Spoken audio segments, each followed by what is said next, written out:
104.5 ESPN in Milwaukee, and of course, from College Game Day as well. All right, Jen, let's go right to the heart of the matter. What are people saying this morning? The Bucks, I know it's a regular season game. It was a litmus test against the King and the Lakers, but they come up short. What's the feeling this morning? Good morning, guys. Great to be on the show with you. I think the litmus test is, and the reaction is, that the defensive strategy where you only protect the rim and you let teams shoot as many open threes as they want is not going to get it done in this NBA. So I think there's a little bit of criticism for Coach Bud right now, trying to figure out, how you can be defensive, how you can be solid defensively in both of those areas, and the Bucks just not doing that right now. And I think, you look at what Giannis is doing, and it seems like he's trying to figure out what his role is on this team, which is strange. We know that he's been working on his outside shot. There were times where it seemed like he was not driving hard to the hole, which, again, if that's an offense that they're working on, great. But then if you are going to be the guy who's driving hard to the hole, and then you get put to the free throw line, you can't be shooting 58% from the line for the season. So I know they're still working on things. I know it's a new group of guys, and you're still figuring out whose roles are what and who's going to defend a guy like LeBron and who's going to defend an Anthony Davis when you have these types of matchups. But I think that there was a lot of room for improvement for this Bucks team yesterday. Jen, let's talk about strategy. The last 2 seasons, the best record overall in the NBA, and the same strategy was used against this team in the playoffs to stop them multiple times. Is this a make or break year for Coach Bud? I think that's fair, Jay. I think it's fair to say that they gave him a shot coming off of this season where they underperformed in the playoffs as well. I think a lot of people use the bubble atmosphere as a reason, not necessarily an excuse, but a reason why this team wasn't able to gel and find the same level of success in the postseason as in the regular season. But yeah, I think that's what that meeting was that he had with the Bucks brass at the end of last season. It was like, we're going to try to put these pieces around Giannis. We know we've got him for this long term now. They didn't at the time. But there is an expectation for him to evolve as a coach. And you're seeing it a little bit, guys. You're seeing guys like Giannis, guys like Middleton playing longer into games. There was so much criticism about the minutes that these guys played in the regular season and postseason last year. But you're seeing them creep a little closer to 40 minutes per game. And I think that at least is showing that Bud is evolving. Now we got to figure it out on the defensive side of things.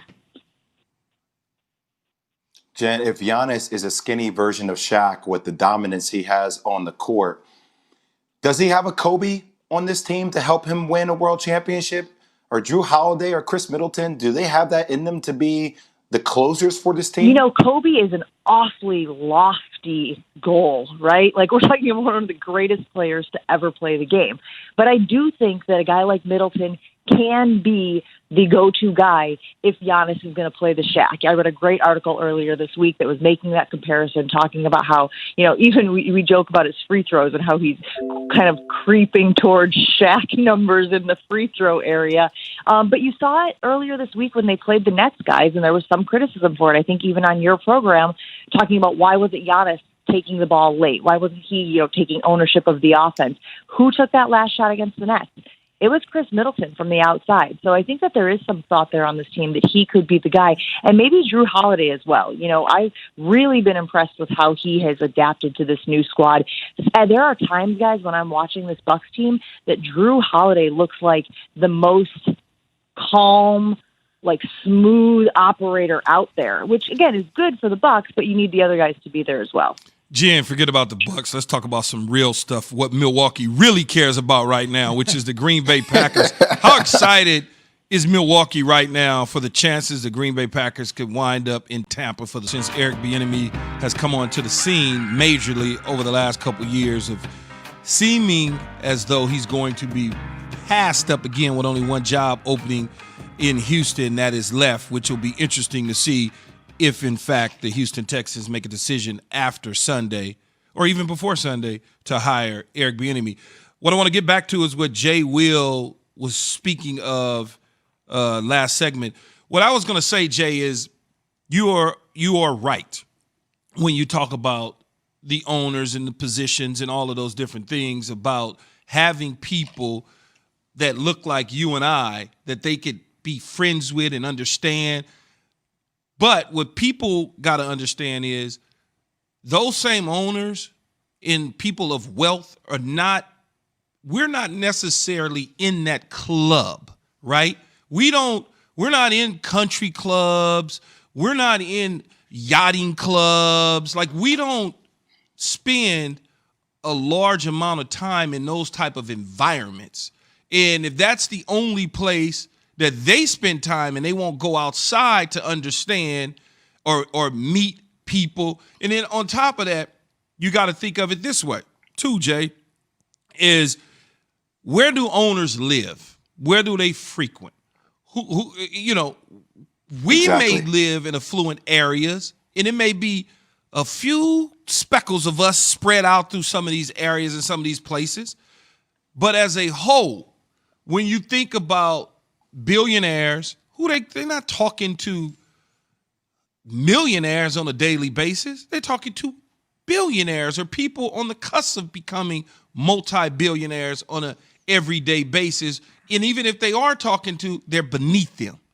They're beneath them. And so for us as a black community, we don't have a huge amount of wealth, right? When we think about our celebrities and our stars, our money power people, we can count our major, and I'm talking about major billionaires, probably on two hands, right?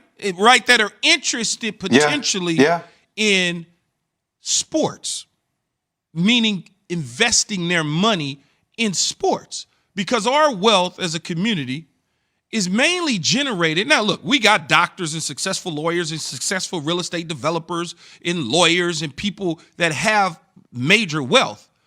But when you think to where we generate most of our money is generated in sports and entertainment.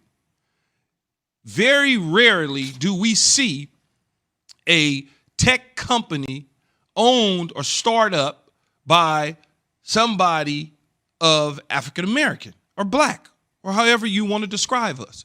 We may get in and invest in it, but we aren't the forefront of it for whatever reason.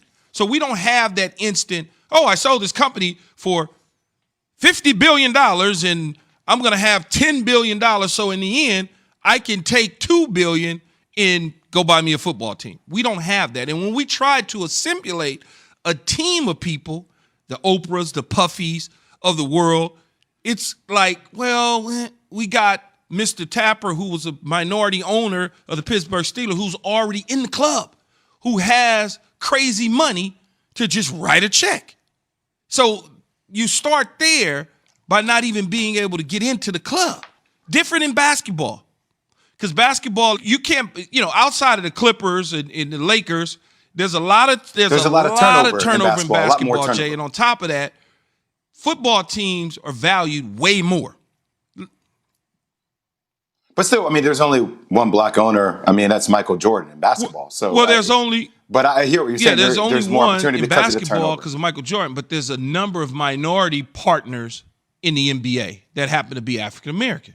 So when you think about it, you go and you buy a team. Some of these teams are $3.5 billion, $4 billion. They want 40% of majority ownership. Like, Oprah Winfrey ain't taking her $4 billion and taking $2 billion and jamming it into a football team. It's just not, Well, that's the thing, Keith. You got guys like Robert Smith and David Stewart who are private equity guys who are, African American. They're in the $6-7 billion range, but they're not in the sports arena. Same with Oprah, not in the sports arena. So I get weird. That's why I go back to this one word that is so important. It's about intent. I know we're in a new age, but intent means that you have to primarily be focused on wanting to make change, legit change, and saying, I'm going to create these opportunities and I'm going to hire with intent.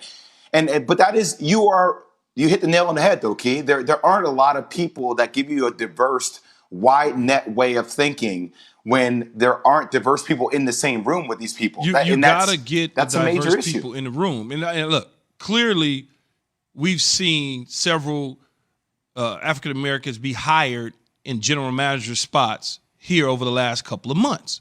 are presidents of teams. Like we've seen Jason Wright be hired in Washington. So we've seen some.